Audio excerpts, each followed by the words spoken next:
dua. Ada kan? Berapa lembaran 4 tip tu apa?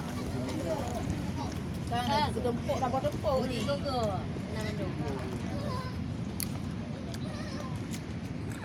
Mandi dek YouTube aja. Mana tarang?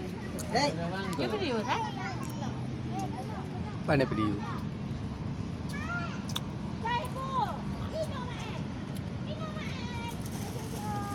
Mandi dek YouTube aja.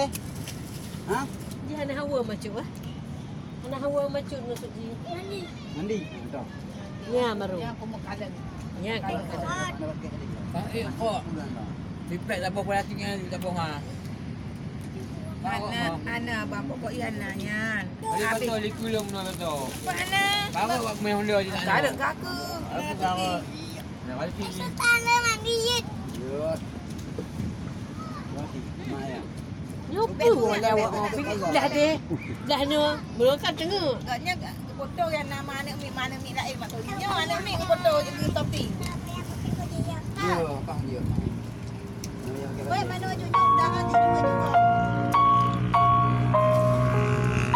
Tak yang mati lah. Tak apa dia.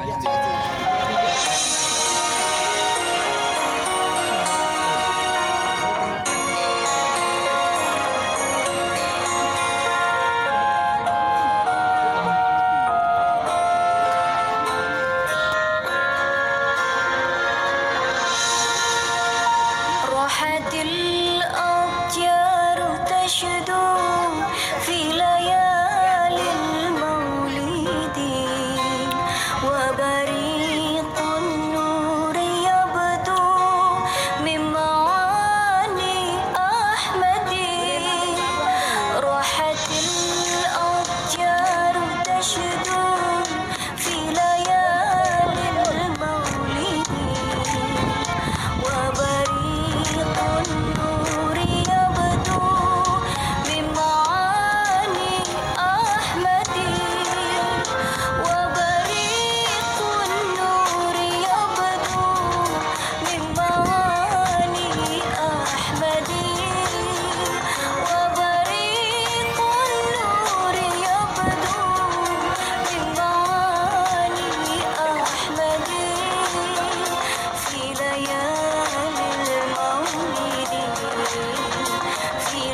satukan bangsa.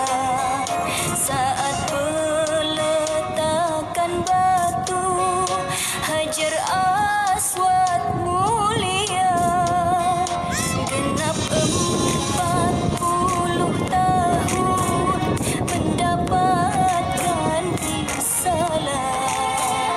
Ia pun menjadi rasul akhir para anbiya. Inilah kisah sang rasul yang penuh suka duka. Inilah kisah sang rasul yang penuh suka duka. Oh penuh suka duka, oh penuh suka duka.